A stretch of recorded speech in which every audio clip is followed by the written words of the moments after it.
recently. We are a software platform for sales engagement, but we're not here to talk about sales engagement per se. We are here, we gathered here to talk about remote sales teams, and more specifically, how businesses and agencies, marketing sales agencies, can build effective sales processes by leveraging the potential of remote workforce. So first, as a kind of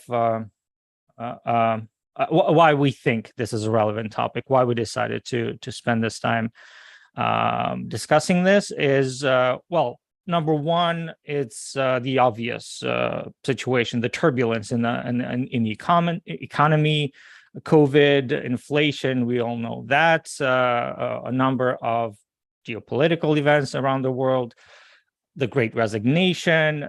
There's a lot of going on that where employees are reconsidering what they want from work and how they want to do their work. So, as proof to that, I recently saw a paper by Gartner that says even post-COVID, at least 48% of employees will continue working remotely, at least some of the time during their work week. So, with such a massive redistribution of the workforce, it's a growing trend, increasingly growing trend for many businesses to hire remotely. So, with that in mind, we decided to arrange this panel discussion. So we have a great set of speakers today. Everybody has first-hand experience in hiring, onboarding, running remote sales teams. I'd like to introduce the speakers. So we have Marcia Jean-Louis, the president of TG Brands, a privately held holding company that owns and operates a portfolio of e-commerce and brick-and-mortar businesses in the multicultural hair and beauty industry. TG Brands is one of North America's largest Black-owned, woman-led holding companies in this space, driven by the idea that we are better together. The mission of TG Brands is to build a portfolio of businesses in the multicultural beauty industry and infuse them with the working capital and operational support they need to grow, and while providing the opportunity to the founders to stay involved with the brands they built. Marcia has over 7 years of experience running and operating several DTC businesses, including managing 7- and 8-figure e-commerce brands and 5 brick-and-mortar retail stores. She has a passion for entrepreneurship and began her career at TG Brands after her direct-to-consumer company was acquired. Hi, Marcia. Thank you for the introduction, George. All right. Next up, Greg Kay, Director of Client Relations at Leadly Media, an experienced B2B marketing guru. He helps startups gain traction through sniper targeting and multi-channel automation. Greg has helped startups and companies such as J&J, Techstars, Samsung, and Our House with B2B sales traction through LinkedIn and email automation. His company, Leadly Media, has helped hundreds of companies triple their sales revenue targets within a few months through outbound LinkedIn messaging. Hi, Greg, and thanks for joining. Hello. Thank you for joining as well. All right. And we have Taniette Colon, the head of channel partnerships at Overpass, a Brooklyn-based startup that gives high-growth companies one consistent source to find and onboard remote sales and support talent. She's also a former national sports radio host turned digital media strategist, formerly with the USA Today, who consistently built and managed a 7-figure portfolio of business. So we have, hi, Taniette, thanks for joining. Thank you for having me. Excited to be here. All right. So guys, so I suggest that we start from some of the more kind of foundational questions about remote and when a business should consider hiring a remote sales team. What, in your opinion, are the best practices around this? And as maybe a follow-up to that, how should people look at work culture in a workplace that may no longer have like a physical environment, lunch for a lunch break or water cooler talks type of thing. So, Marcia, let's start with you. Sure. So I'll speak on this from the perspective of someone who expanded now the majority of our team under a remote model. Obviously in 2020, during the height of the pandemic, many businesses were forced to adopt the remote model, if you liked it or not.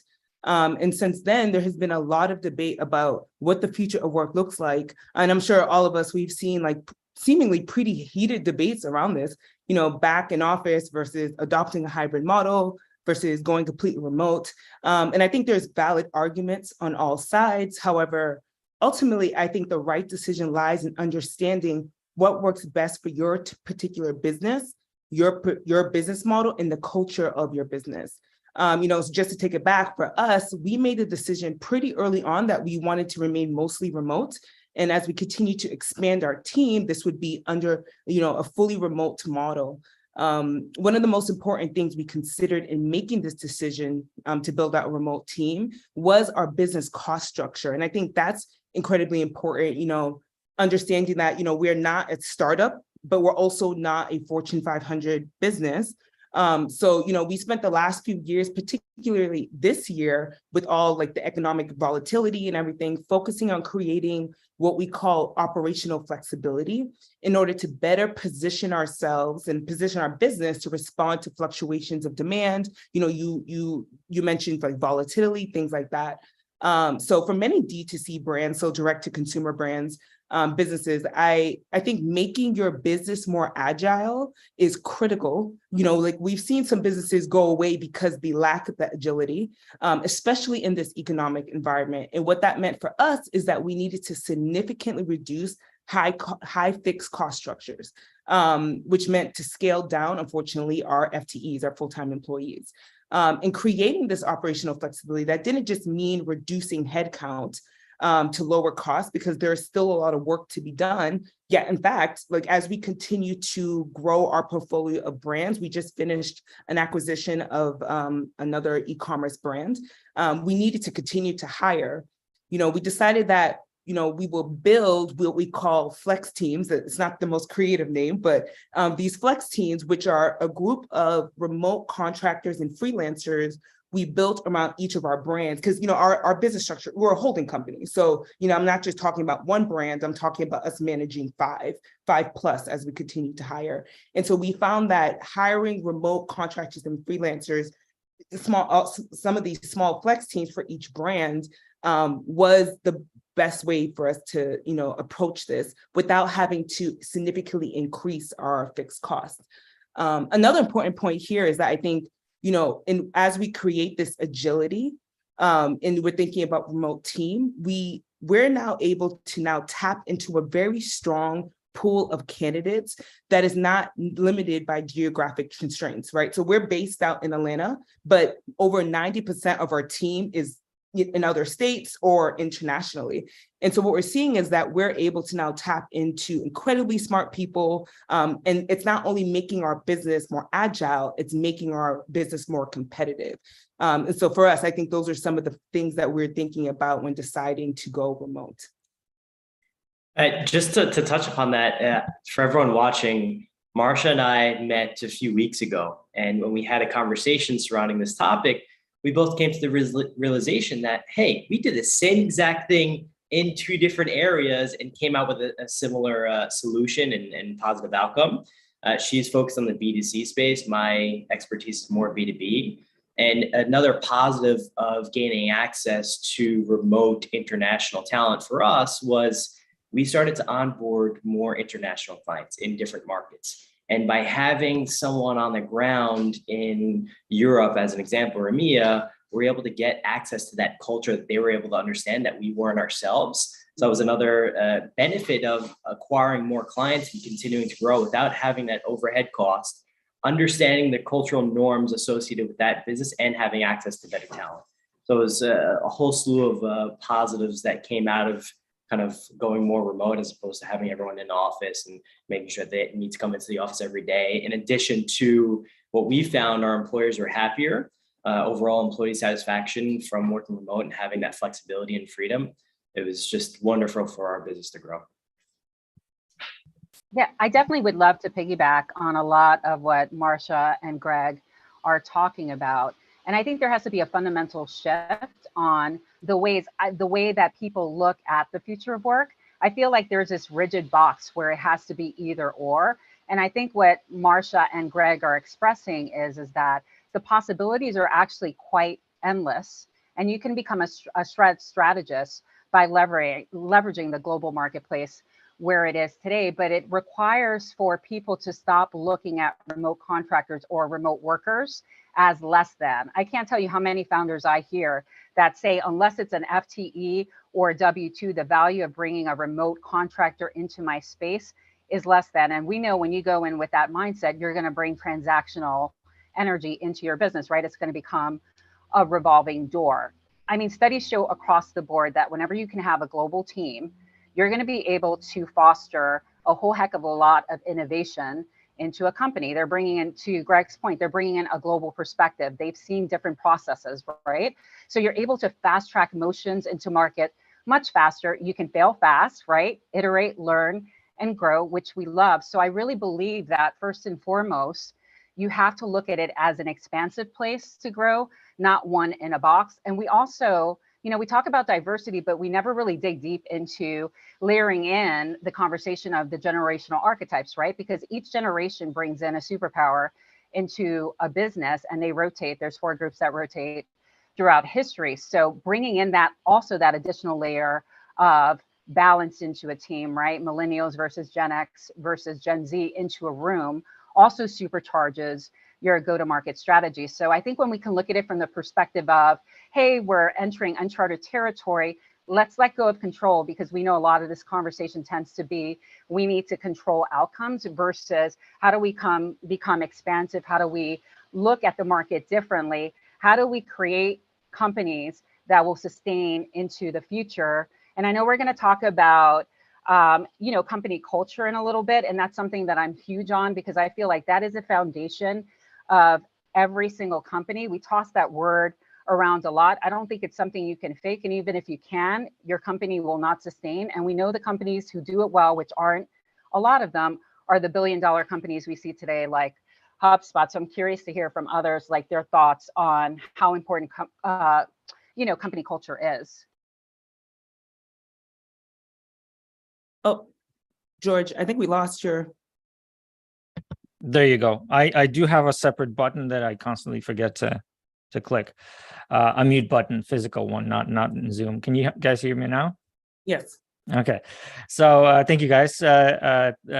Let's probably move on to more practical aspects. That there's quite a lot to talk about today. So what are the steps? How to get started? Let's imagine a business that's not remote yet, but they're considering it. What are the real life examples for you, or maybe processes that you've built or playbooks you've created when approaching remote workers? And you've already touched on a couple of great points about diversity, about not making it transactional. But what are your thoughts on that? Greg, let's start with you. Yeah, so I'm going to touch upon it more from kind of an overall sales perspective, right? I think what's important that a lot of companies don't realize, and just to explain a little bit more about my background, I've dealt with agencies and startups. I built my own accelerator that hopefully will get acquired this week. Yay. So I have had experience kind of on multiple ends dealing with clients and individuals and employees.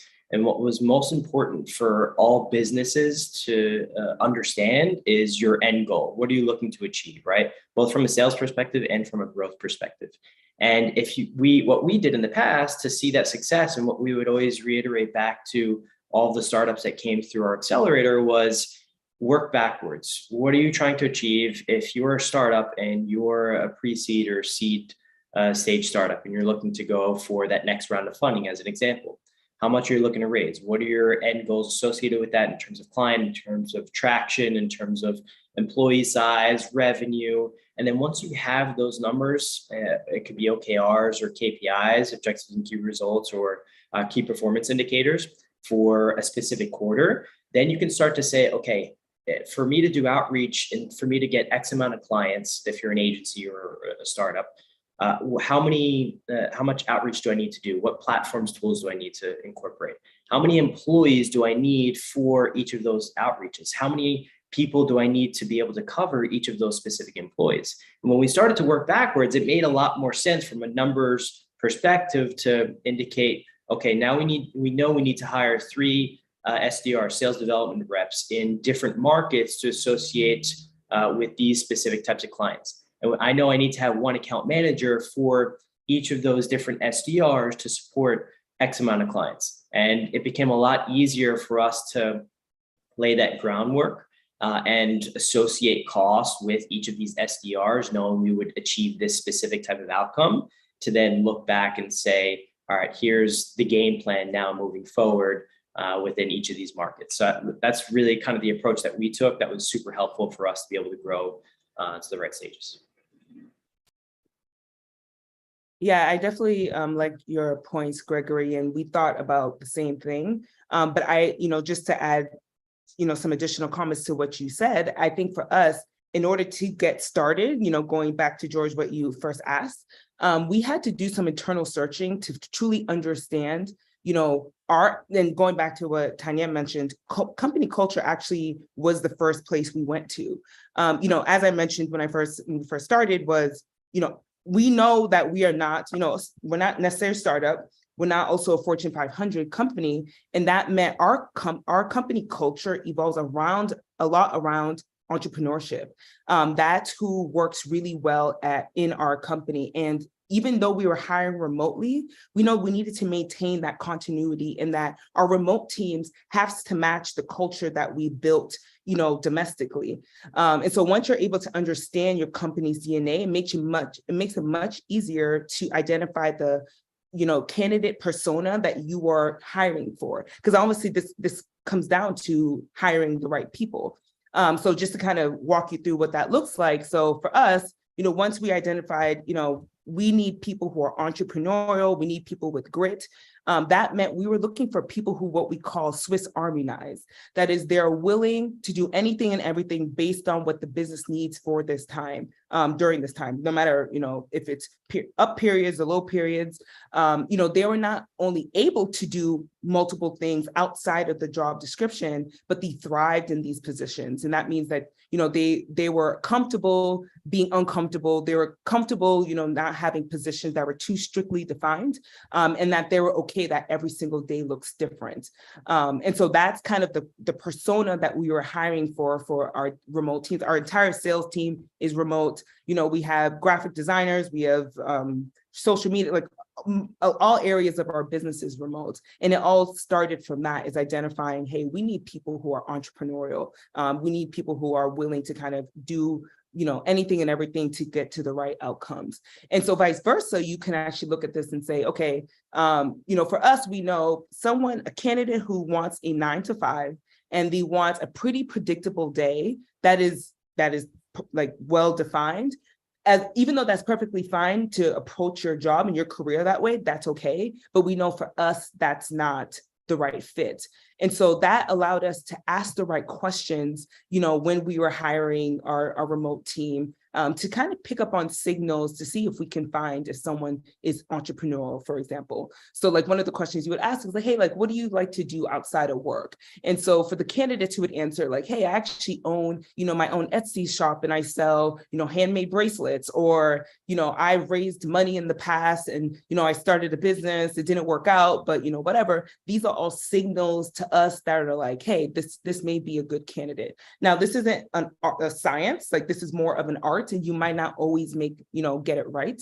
But I think, that speaks to another lesson we learned, especially when it comes to managing remote workers, is hire fast, but then also fire faster when you find that, you found someone who's not a good fit for your company. And I think that has created a lot of efficiencies for us to kind of scale pretty quickly. Thank you, Marsha. I love all of that. Sorry, go ahead, Tanya.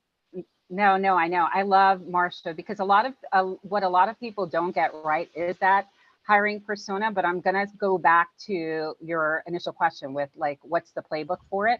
And I don't like to oversimplify things, but the things I'm going to talk about are the ones that get bypassed a lot because they're easy to do, right? It's stressful to scale up a business. But to Greg's initial point, you really want to know what your future state is and then reverse engineer from there, right? Because that's going to help you give you an idea of the lay of the land. To Marsha's point on culture, what we have to realize is that North Star has to be clear, because that's where you're creating value, not only for your customers, but the team members you're going to be bringing in, especially in today's day and age where, team members have choices. They don't have to be working for your company. In today's day and age, people want to work for a company that's intentional, a company that is creating value in the marketplace, a company that has decided, where their founders have said, here's the problems we want to solve in this chaotic world, and here's a social impact we're driving because of it. When you can do that, you're going to magnetize in the team members that you need, and then you need to get clear on what that hiring persona is. And what Marsha does really well is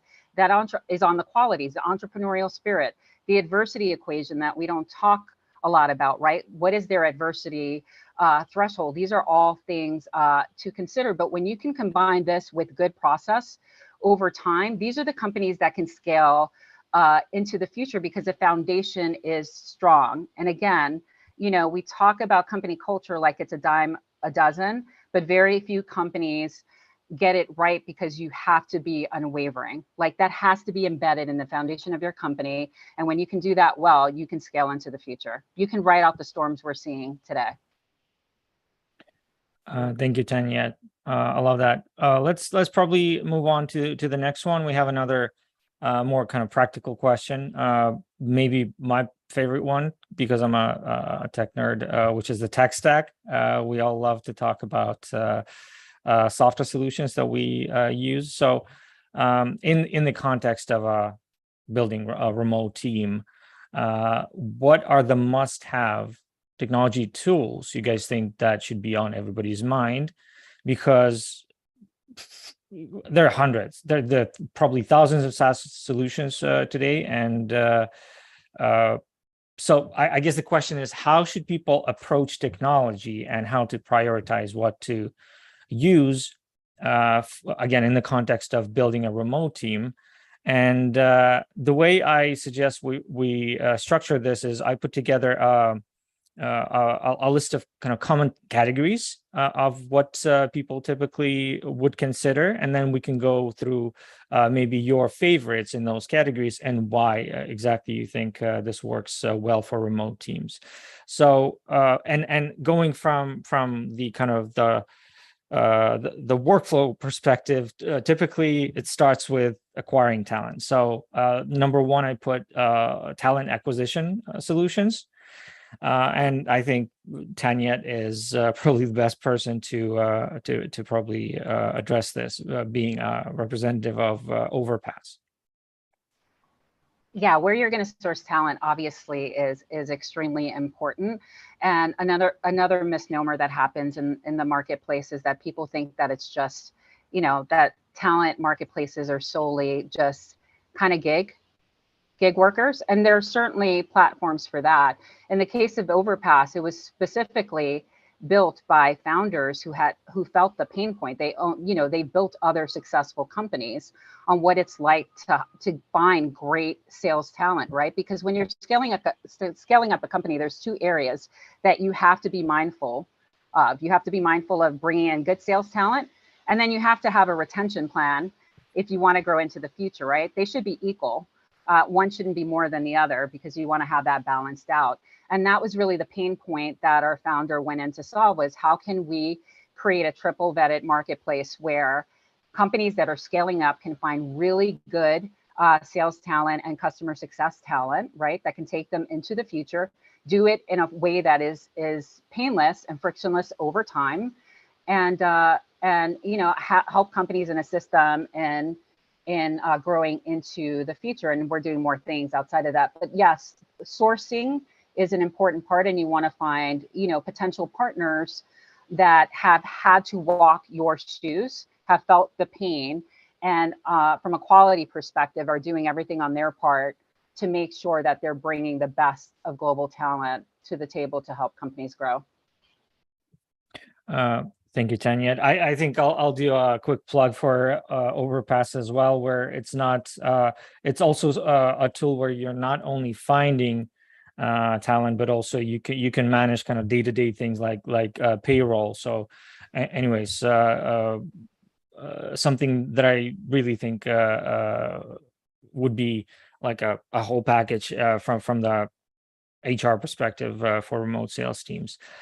Speaking of the next category, again, we're talking about more sales environments, customer success, sales, marketing, but typically they're involved in lead generation in one form or another. So we all have our favorite lead gen tools. Obviously, we at Reply have our set of favorites as well. We do some of that internally, but again, it's not an ad for a specific technology. So, guys, what are your favorite lead gen tools to help those remote sales teams hit their quota?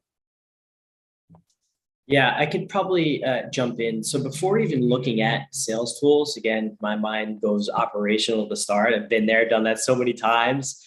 That's always what I'm going to think of first, both for agencies and for startups is, again, what are your end goals? So when looking at some of these tools for building out these remote sales teams, I think something important and critical to take a look at are the channels.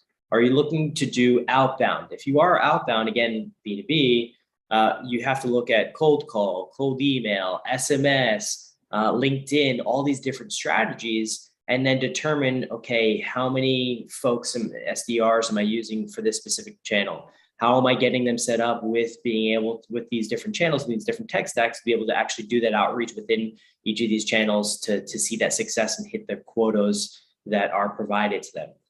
Now, when you take a look at all of them, then you have to determine, okay, what expense am I going to generate for each of these different channels to be able to, again, provide them to all of the SDRs that we have. And then once we take a look, what are the different steps and processes along the lead gen path from start to finish to be able to get more individuals as part of that overall pipeline. And you have to take a look at the sales pipeline too, top level to ultimately sign client at the end of the day.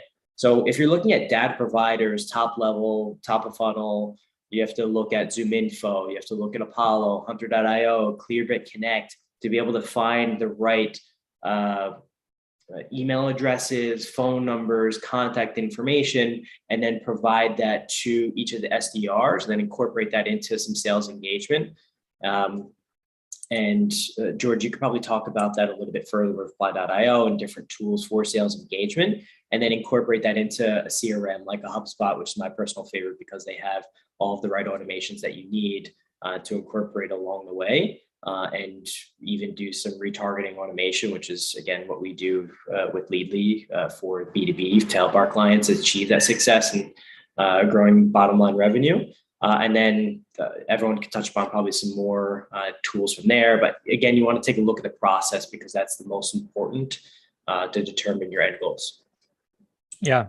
Thanks, Greg. Yeah, actually, the next category I put there was sales engagement, which we represent here at Reply.io. So I could probably spend another, hour talking about sales engagement, but in a nutshell, once and to your point, that's actually very correct. You have to first of all understand what you're going to be doing or what your sales team is going to be doing based on the objectives that you set out for them. Are they making phone calls? Are they sending email? Are they reaching out over LinkedIn or maybe some other niche type of channels, which are big in other parts of the world? Like we know here at Reply that WhatsApp is a big channel.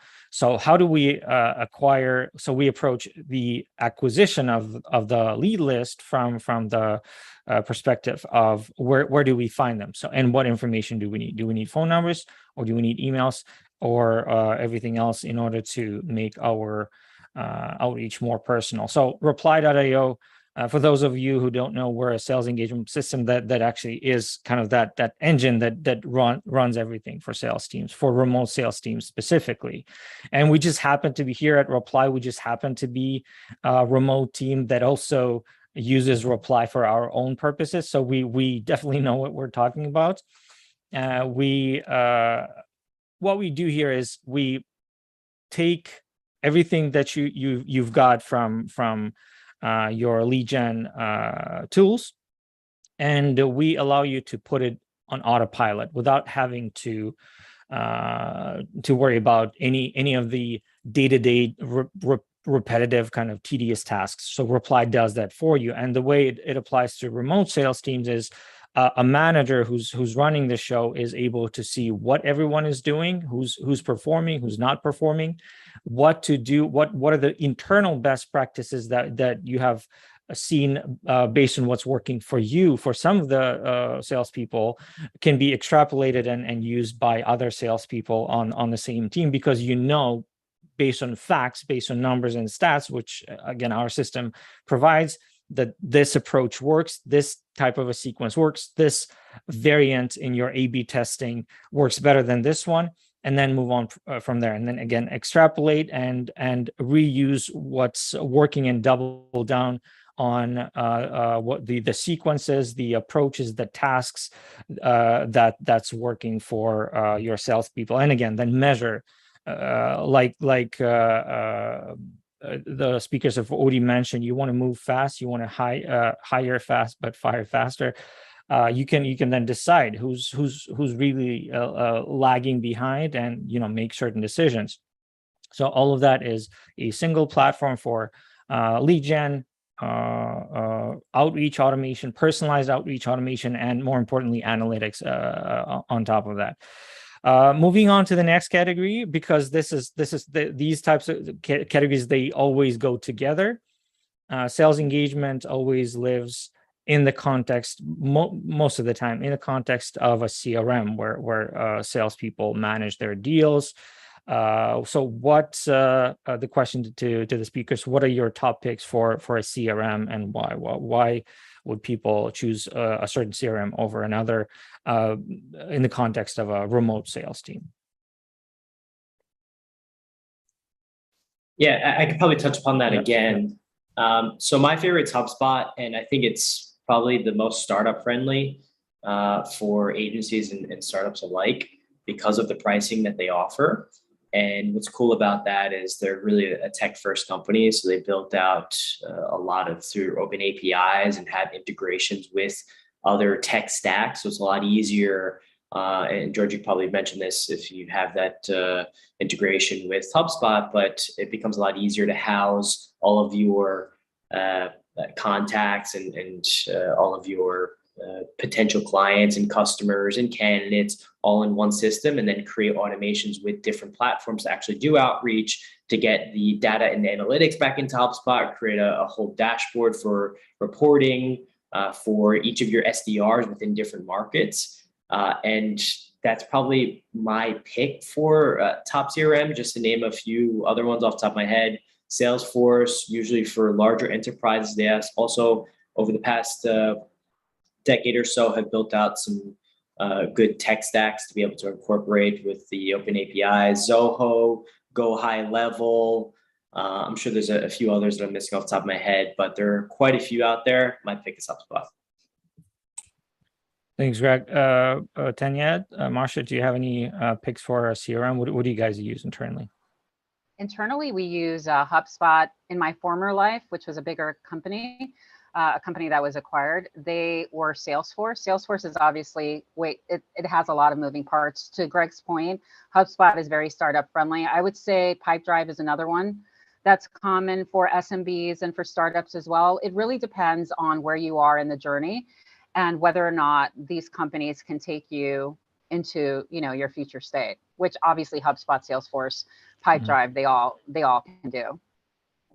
Yeah, I guess I can chime in also, and again, previous life, familiar with Salesforce, we've used Zoho before, but just to add some commentary around just like generally this topic, when thinking about what tech solutions to use, we tend to try to find solutions that have multiple layers.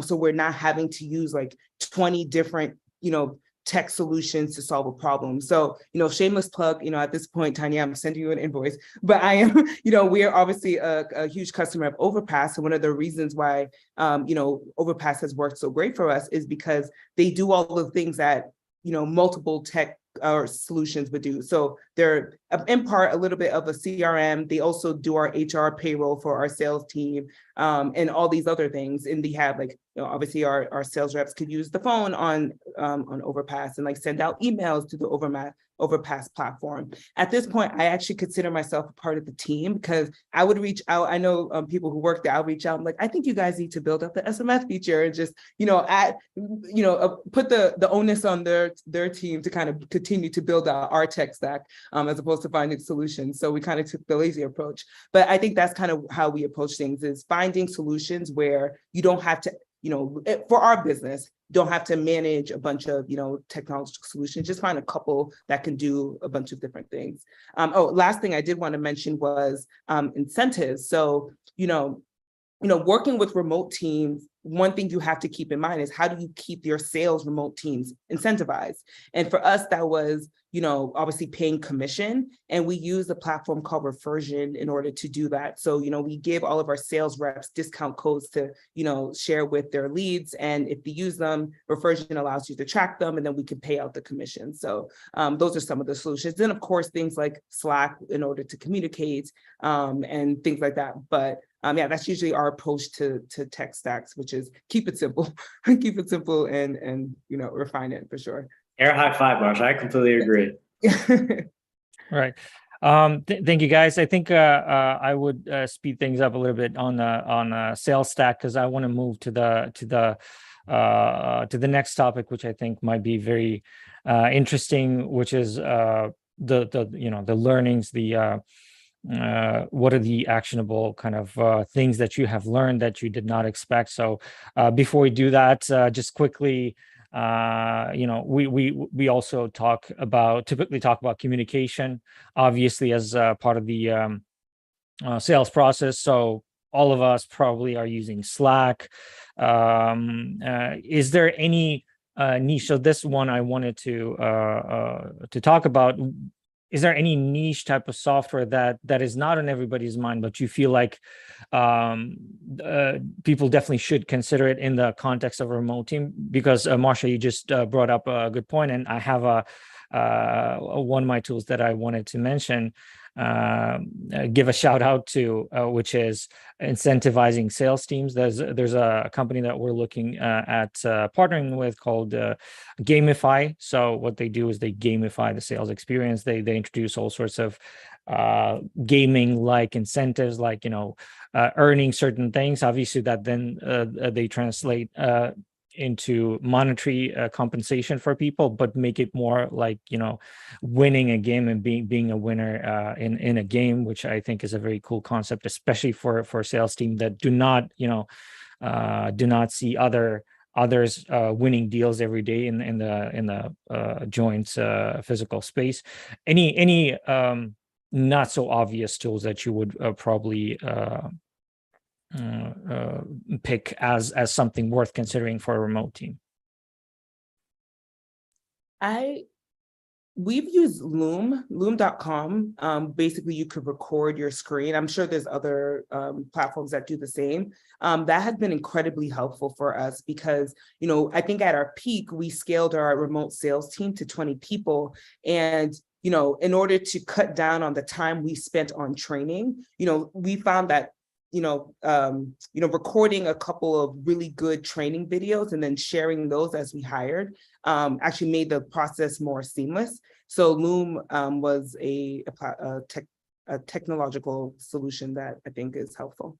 It's so funny you mentioned that, because I was going to say a competitor to Loom, Dub, for that same exact reason from a training and implementation standpoint. But again, looking at it from a sales perspective, as you're doing maybe high level automation tools like Reply.io to reach those ideal targets, you also want to incorporate for SDRs, again, that are more remote, the opportunity to add a personalized touch to it. So what we do and incorporate using Dub, very similar to Loom, is our own personalized video that every SDR can use as a follow-up to any outreach for a potential client that you're looking to sign. That has been very efficient and effective to be able to get more clients signed through that more personalization with the remote video. Yeah, we use Dub internally. I use it all the time for partnerships, and it's just a beautiful way to humanize conversation, right? Because we're in an over-automated world. And, everyone has tech exhaustion, automation exhaustion, their LinkedIn message box is full. So anything you can do to bring that human touch to any part of that journey is important. I think another thing to think about when I'm looking at some of the partners coming into our ecosystem would be, upskilling, like investing in your remote team, right? Whether that's through like SIA, which is a Sales Impact Academy that has immersive master classes to help upskill your team. A woman-founded company that's coming in now is called Pick My Brain, where she brings some of the world's largest like thought leaders and makes them accessible, like at a fraction of a cost. They're actually giving mentoring hours, and some of these people are like coaching the Zooms and the the billion-dollar companies of the world, and she's making a marketplace where there's a knowledge exchange so that we can fast track, Gen Z, millennials, all generations and companies into the future. So I think anything we can do to engage with a remote team and invest in different ways are things that we need to be considering once we have, the main foundational, keep it simple tech stack in place. The rest then becomes, how do we invest? Again, putting value on that remote team, not treating them separate. How do we invest in the teams moving forward?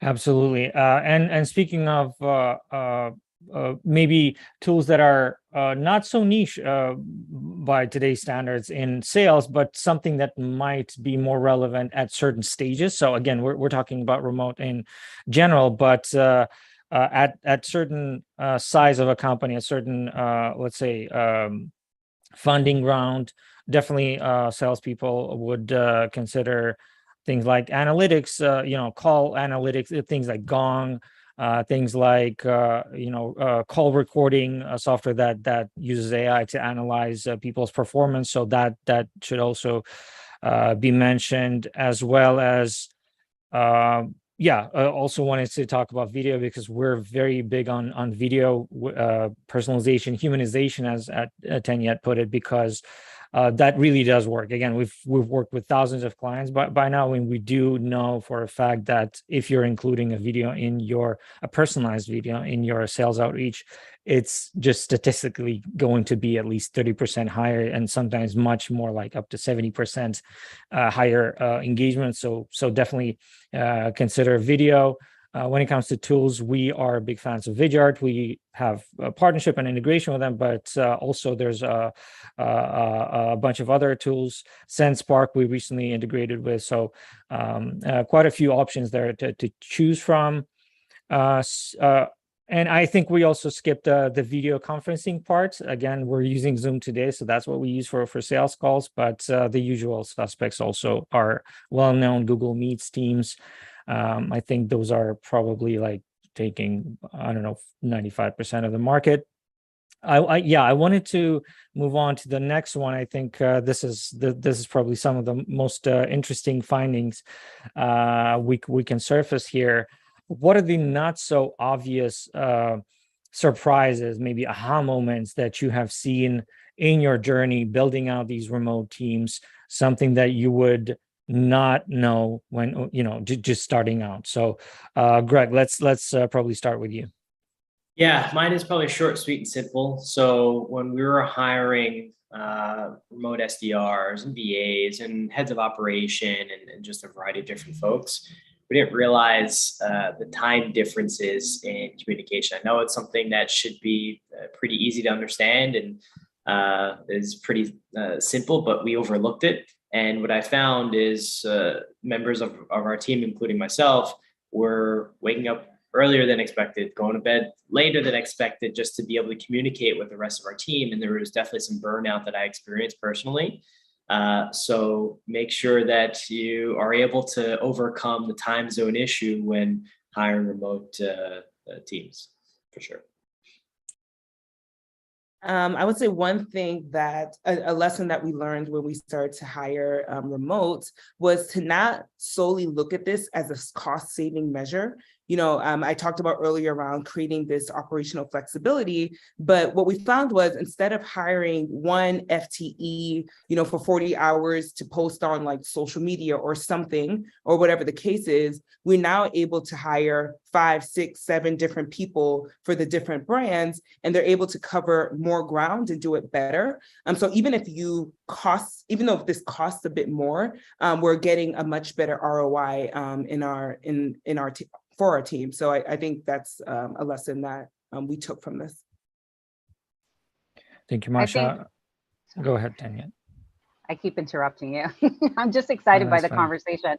No, I think one aha moment, it's more on the social impact side, is and you're going to start hearing more and more about this because companies like Google are going more into this direction, is what we call social impact sourcing, right? So there's areas around the globe, like let's just say South Africa, that has this tremendous amount of talent, but the job market isn't there, right? Doesn't support it. So when you can hire in people from those areas, right, there's an impact associated to that, to that person in that particular community. For instance, our head of sales ops, who is she's just absolutely incredible. She was found in the Overpass talent marketplace, and she's from South Africa. So when you can look at it from the perspective of having impact in different parts of the world through how you're sourcing talent, it kind of, again, expands our point of view on where we can go next, as a community, because we're all interconnected. So that's one. And then the obvious one that Greg brought up earlier was, it's a common sense thing, but it's easy to forget. If you're a European company coming to the US, or you're an American company going into Latin America, because it's part of your roadmap, you probably want to find team members that are experienced with the market, because every market has, every different country is going to have cultural nuances that you want to make sure that you honor as part of your roadmap.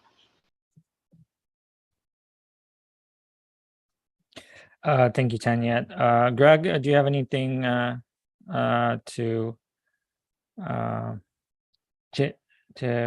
sorry, you were already talking on this topic. Yeah, no problem.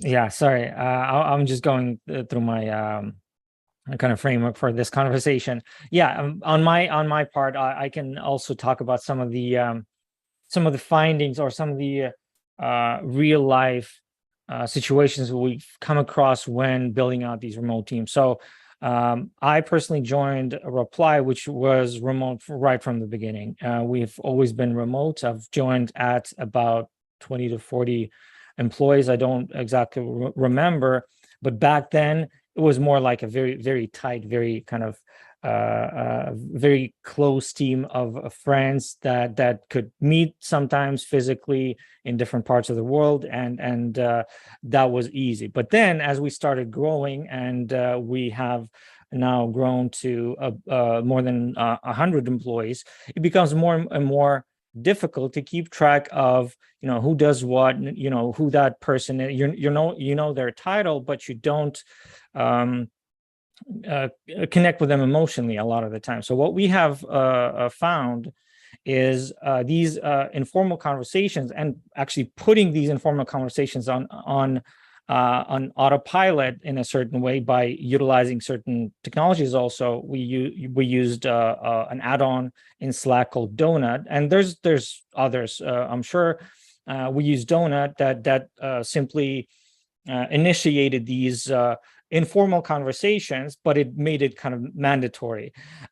From time to time, obviously, we don't want to overburden people with having to talk informally to others, but that helped us tremendously to get to know people, who they are as a person, what their interests are, and that creates more kind of cohesion, more makes the team stronger. Again, in the context of a remote team. Again, this is something that maybe becomes more of an issue with larger organizations, but definitely just a very small thing helped us stay kind of united as a team, and that's been a huge help. And another kind of learning, this might sound very obvious, but creating very regular communication cadences that are also mandatory for team members. Again, this is a balance between forcing people to attend meetings versus the maintaining certain cadence to keep people accountable, again, in the context of sales teams. So what we have seen has been working for us. We've created these cadences where management is talking at least once bi-weekly. All managers are getting on a Zoom meeting. Sales teams are talking weekly, talking about regular stuff, deals won, lost, open opportunities, pipeline reviews, that sort of thing. And also performance reviews for new hires. Again, in the context of hiring remote salespeople, we do that typically quarterly, sometimes more often, but at least quarterly, which is has proven to work here at Reply internally. So we're almost out of time. But I wanted to make sure to do some housekeeping, mention some of the items for the listeners, everybody who registered for this conference. We wanted to say thank you by sending out some promotional offers from Overpass and Reply, the technology platforms. If you guys are interested in exploring our solutions. And another one is, and this is something that our marketing is going to kill me if I don't mention, in just a few weeks, we're also hosting our annual sales conference, a web conference, online, single day. It's a whole day. It's a virtual event for sales and SDR leaders looking to excel in 2023. We have a pretty solid lineup already with keynotes from thought leaders like Morgan J. Ingram, Gabrielle Blackwell. We have expert roundtables, hands-on workshops, and the topics are going to cover cold calling, product-led sales, social selling, team coaching, mentorship, data-driven prospecting, and so on. So make sure you register. Somebody's gonna put the registration link today in the chat, and we're gonna also send it in as a follow-up. And again, I'd like to thank everyone for joining today. This has been an amazing conversation, thank you guys again. I hope to talk to everyone on this panel soon. Do we have time for in the next 7 minutes to get questions from the audience? Oh yes, I'm so sorry, I forgot the questions. Yes, let's check the chat. We do have a question. Do we have that's less of a question. So Daniel is saying, I hired a lot in South Africa. They're really talented and have good freelance agency there. So this is to your point, Tanyet. So I definitely agree on the social impact side of things. And so we are also remote. We hire in all parts of the world, and we definitely see impact hiring in in Eastern Europe. A lot of our team members are there, so we big believers in that as well. Another question is, are there times when you shouldn't use a remote sales team? This is a good one, guys. What do you think?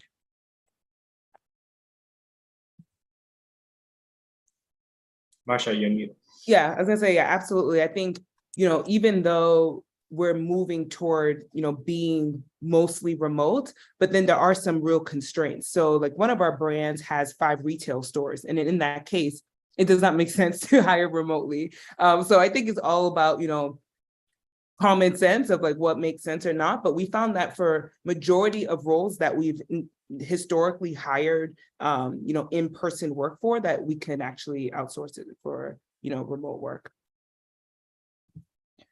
Yeah, I think that's kind of the most obvious answer. Whenever something can be done without being physically in a location, I think in most of those conversations you could consider a remote sales team. Tanyet, Greg, any thoughts on this? Yeah, likewise. We dealt with recruiting agencies as an example. And when you have specific candidates or employees that would need to go in person in a warehouse type setting, that was something that needed to kind of have hands on the ground to be able to meet those candidates within that are going into that official setting in a warehouse. So that was important for us to have an office in that location. And we also have another question from Britton Russell. What methods have you found are the most successful for keeping people from burning out, trying to keep up with colleagues in other time zones? Anyone has any thoughts on this? Yeah, I touched upon, because again, this is a problem that I saw earlier. What we found is communication is key, right? So having Slack and being able to communicate via Slack and setting those structures as to, hey, what needs to be done at this specific time to be able to communicate for those off hours. For something that we did, we set, hey, here's what should be done during these times, and here's what you should be sending to us. So when I'm awake again, but right when I'm going back to sleep, during my specific time zone, if there's anything that needs to be escalated for any issues, you have a specific escalation procedure put in place and the operational procedures to then be able to reply or get to that work when I'm back up or when that person's sleeping. And usually there actually could be some benefits and some positives. If you have some clients in EMEA, when they're going to bed, that's when maybe West Coast here in the US is waking up to get to that specific work from a developer perspective. So there's usually just communication is key, operational procedure, and escalation procedures that you should put in place to ensure that you don't have to take care of those when you're going to bed, as an example.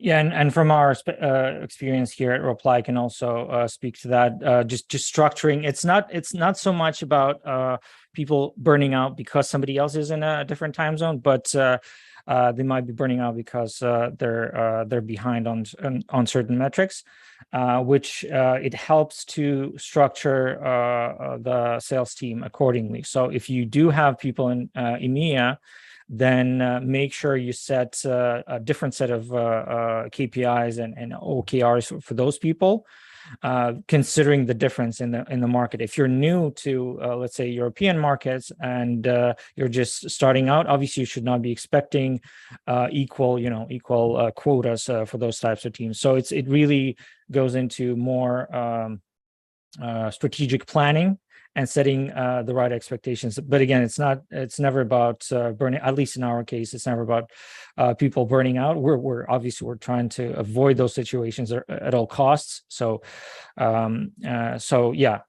just making sure remote teams based on their location are aligned on what's expected from them. And we have one last question before we wrap up. So Tyrone is saying, you mentioned some of your employees are remote. Where are they from and how did you find them? How is the recruitment process? So I think this is a question to you, Tanya. Well, not only, but you're the expert of all of us. So basically our in the case of Overpass, I would say we have a hybrid team. So the founder has a base of 10, I would say it's about 10 or maybe less in the New York office. The rest of the team, like I would say 85% of the team is remote.